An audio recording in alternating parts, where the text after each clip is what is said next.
Thank you very much, David, and thank you very much to Market Open for inviting me to speak at this webinar today. So yes, Cooper Metals is a copper gold explorer, and we're only about 18 months old. We've got two main projects, one in Mount Isa, which is our flagship project, and also a project in WA. So next slide, please. Just a disclaimer, on to the next one. So trading at about 16 cents. We've only got 46 million shares on issues. That gives us a market cap of about $7.5 million. At the end of the March quarter, we had $2.6 million left in the bank. We're very tightly held. The top 20 have around 51% of the shares. And Ilwella, who are investors into finance stocks and very astute investors, they have around 5% of Cooper Metals because they like the whole copper story. They like Mount Isa. And so that's a real vote of confidence, we believe, for Cooper Metals and what we're doing. So next slide, please. I won't go into this too much, but just a little bit on copper, of course. You know, it's a critical mineral. The IAG Institute believes that this is the most important critical mineral going forward for clean energy transitions and the whole EV, electric vehicles transition as well. So next slide. So, of course, you know, that is leading to a huge supply deficit and a huge price increase, we believe. So we're going to need around double the copper that's getting mined now within 15 years. So Cooper Metals hopes to take advantage on that as copper prices rise. And it also means that a lot more copper or small to medium-sized copper deposits are becoming very profitable with the higher prices, and especially if you can toll treat those. The other thing I believe for the copper market is that when prices go up, you know, you do see some more artisanal miners come into the equation, and companies are really getting asked these days, where are they sourcing their copper from? And sourcing your copper from responsible and from first world countries like Australia is really important for sustainability in the copper market. Next slide. So there's a photograph here. Suspected copper theft causes lengthy train delays in Gawler. So that's in Adelaide. You know, this was just something I lifted out of the paper last week. And it really goes to show you how crazy the copper prices are getting. There's a lot of copper theft going around. And so we really do need to find some more copper to supply that market and stop these train delays. Okay, next slide. So three main projects, the Mount Isa project, of course. It's our flagship project, and Guru Copper Gold project in WA, which is near Silver Lake's Deflector mine. Next. So starting off with Mount Isa. Mount Isa, you can see on the left-hand side of the screen there is the Mount Isa city, and those tenements in brown are ours. So we've got about 1,600 square kilometres of tenure. So it is a huge area of tenure, and it's all within 30 to 50 kilometres of Mount Isa, which means that we can really take advantage of some of the toll treating options like at Glencore or potentially Ernest Henry or Eloise to use those operations if we find a small to medium deposit that can be toll treated, which makes the economics for small companies like us a lot more attractive. Now, this whole area around Mount Isa is a well-known copper gold district. It's very prospective. You've got Carnaby Resources shown in yellow there down the bottom of the slide.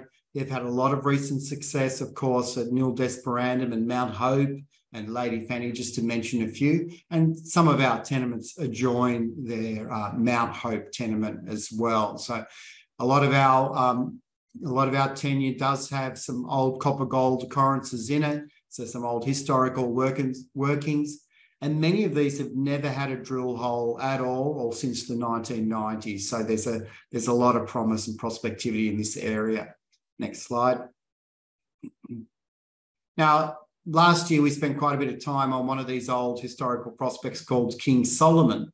And King Solomon is an area in the Corella Formation that has about 1.5 kilometre long strike length. And along that strike length, you've got copper gold mineralisation, iron oxide, copper gold style. And there's a series of old pits, shallow pits, and some shafts. And it never had a drill hole in it until we came along last year, started putting some drill holes down into that area. We also did some geophysics, some induced polarization to help us detect the mineralization before we were drilling. And we got a number of significant intercepts there that you can see on the screen, including 19 metres at 1.6% copper and 0.2 grams per tonne gold. And that included some higher grade, narrower zone downhole, like 5 metres at 4.5% copper and up to 0.6 grams per tonne gold there. Now, King Solomon 1, the mineralisation is in 3 plunging shoots along a strike length of about 650 metres, and we've drilled down about 150 metres deep. So next slide. This is a long section through King Solomon 1, and it covers about 650 metres of strike length. The hot coal colours there you can see is an induced polarisation survey. The hotter colours are the high chargeability areas that equate usually to sulfide mineralisation.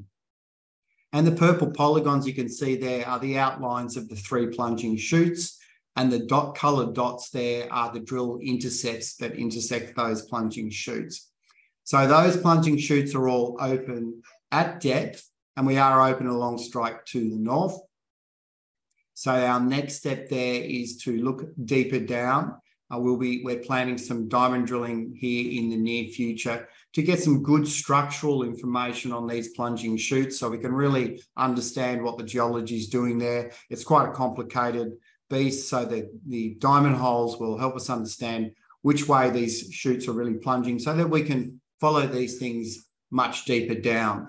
Because as you can see, if you follow Carnaby at all, their Mount Hope deposit, for instance, is 600 metres down plus, and it's continuing at depth. So these IOCG deposits can go quite deep, and they can be mined to very deep levels.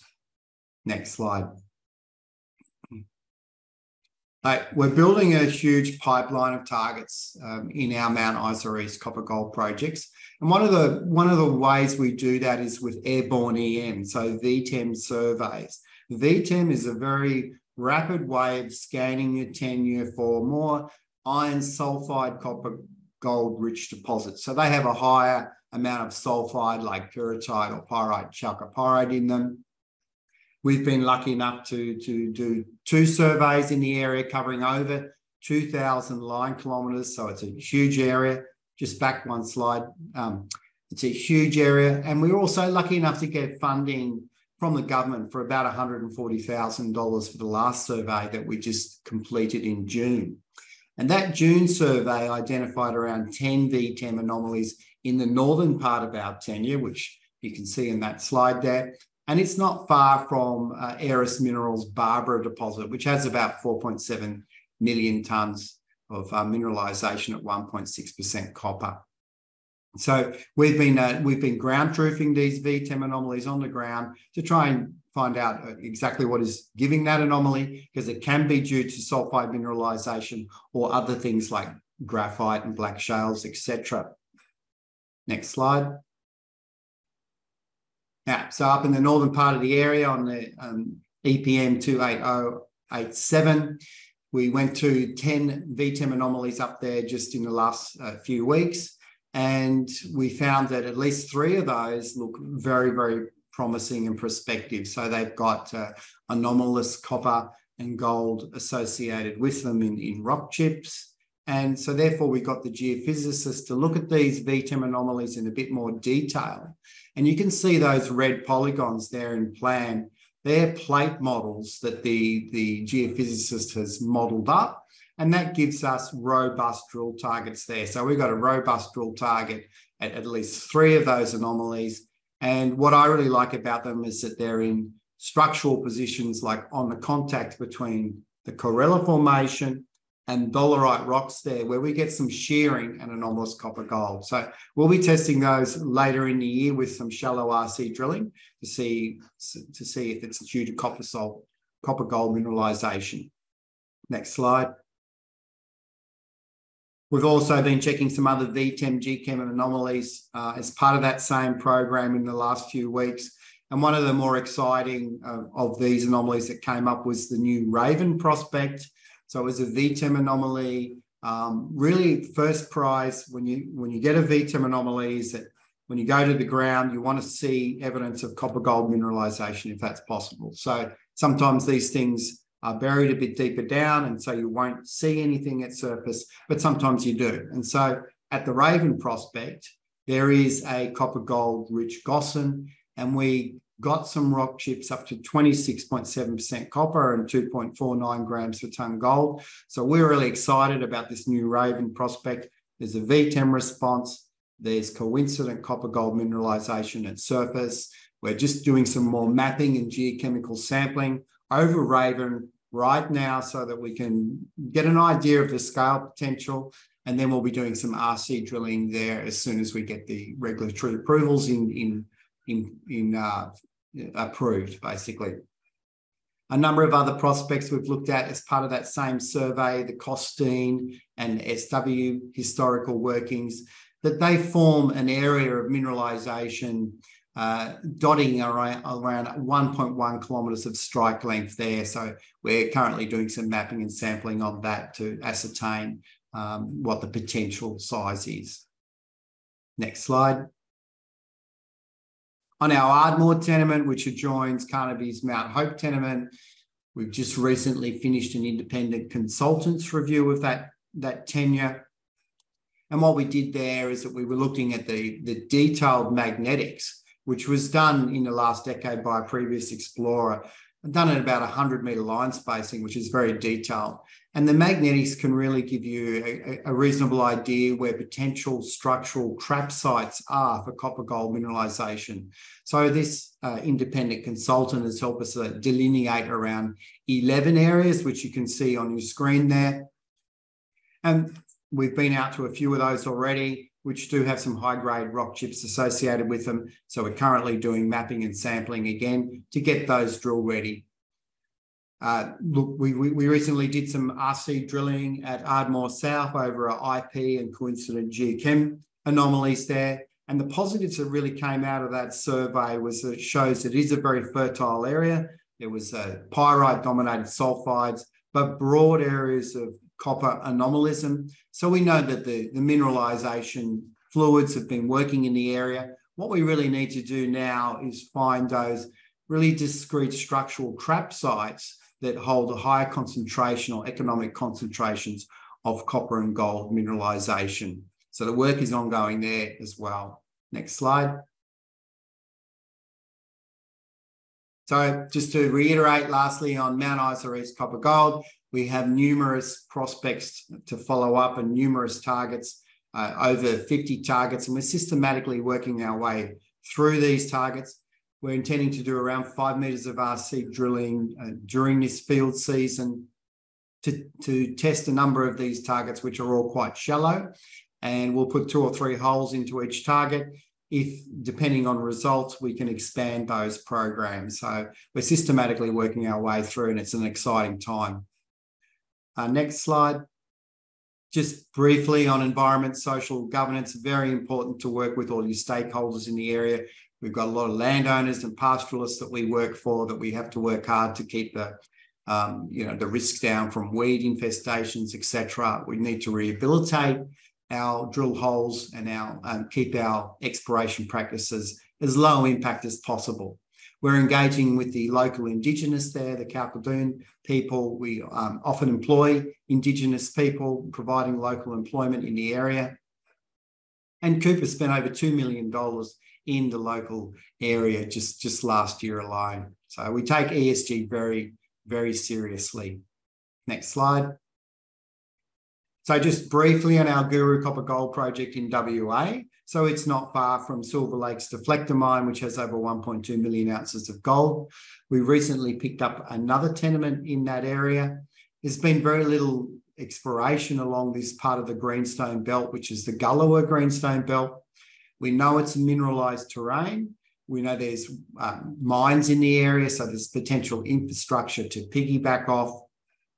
We've already done some soil geochemistry in the area and identified a number of gold anomalies. Next slide.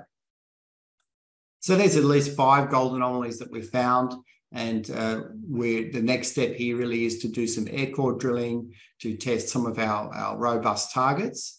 And we'll be doing that later in this year as well. So this is a real greenfields play, but it is a known mineralized terrain. I think it's a really exciting area to look for copper and gold mineralization. Next. So really, lastly, I've raced through that pretty quickly, but the key takeaways are that Mount Isa East, the new government partially funded VTEM survey, has identified numerous targets, 3 of which are robust drill targets. The new Raven prospect with the coincident VTEM and geochem is also very exciting. But we have over 50 copper gold targets in our large Mount Isa East copper gold project. So we'll be systematically testing and drill testing those throughout this year. We've got significant soil gold in soil anomalies at our Guru project as well. And look, we have a very modest market cap, only around $7.5 million, a very tightly held share structure. So any success that we have will really translate to a positive share price increase. And thanks for your time. Thanks, Ian. A great presentation. Just to remind everyone, if you do have a question, just submit it using the Q&A button on the bottom of the screen, and we'll put those to the presenters at the end of their presentations. So a couple of questions that have come through, Ian. Relatively young company in well-known jurisdictions. I'm always fascinated. How do you get your hands on such prospective ground? Well, we had a clear strategy. So in 2021, I was working with some like-minded people that were looking in the copper gold space, because we think especially copper with the critical minerals is extremely important, and we only see prices rising there. And we wanted to work in areas where there were known mineralized terrains, potentially close to infrastructure, and that we believed was underexplored from modern technology. So that sort of, when you look around Australia, Mount Isa really stands out in those sorts of 3 criteria. But Mount Isa's been, this part of Mount Isa, the Mary Kathleen Domain, I believe has been overlooked for decades as people were looking more towards Cloncurry, around Ernest Henry, Eloise, etc., for the very large IOCGs. But a lot of these historical workings had been really overlooked closer to Mount Isa. So people had taken their eye off the ball there. We had some people that we were working with, some project generators, and were able to get a large tenement holding there a couple of years ago at what I believe was a very, very reasonable prices, which is why we've been able to keep our shareholding quite tight and pick up this great ground. And then not long after we floated, Carnaby had their discoveries, and so then the whole place has got re-rated since then, which is exactly what we're trying to emulate, is that if we go back and look at some of these old historical targets, start actually doing the work and the drilling under them, there could be some substantial mineralisation there. With Mount Isa East, why do you think there was limited historical drilling given the rich exploration in the region? Yeah, that's interesting. Look, a lot of these tenure areas were held by the very large companies, MIM, Xstrata. They had very high copper targets, so 1 million tonnes of contained copper, for instance, or 2 million tonnes of contained copper. So world-class deposits, which is a great aspirational target to have. And they believe that the Mary Kathleen Domain may not have targets that big, but there are targets that big in the area, and even if you can get a smaller deposit, 100,000 tonnes of contained copper, it's still going to be worth a huge amount of money. And in this day and age, with copper prices where they are and that huge need for copper, a lot of these smaller or medium-term deposits have become a lot more economic. So I think just with the passing of time, just the whole place has been re-rated and looking a lot more economically viable. How important is technology in unlocking these mineralisation zones? Obviously, the advancement in technology, VTEM surveys and the like, just give you a greater look at what potentially is there? Well, look, there's no doubt that our toolbox of tools has got so much better over the years. So yeah, VTEM is great for looking for ISCGs. It's not a magic bullet, like it will find what we call false positives. So you can find an anomaly that might be due to something else other than copper gold mineralization. So you've still got to do the hard work on the ground to test these things. Induced polarization, like all geophysical, I guess, technologies have got so much more powerful in the last 30 years, and that's really aiding exploration. But again, they can get you in the right spot, but you really have to do the drilling and the boots on ground work to test these things systematically. So that's what we're doing. We're generating robust targets with the modern geophysics, with modern geochemistry, but then you still just need to get out there and do that drilling to see how big these things are. So it really has helped a lot, but there's still a lot of hard work involved, and we've managed to put a lot of money in the ground. We've got a low cash burn rate, and we try and funnel as much as that into the on boots ground exploration. Now, a longer question's come through, so I'm just going to read it as is. It says, hi, Ian. If you've got 11 targets at Ardmore South that you're working through to prioritise, did you say you had RC permits ready to go? And when do you hope for the first bit to start spinning? Yeah, so we do have some RC permits ready to go. And we're planning to be drilling in August, so later in August. That's the plan. So we're working through the logistical issues there.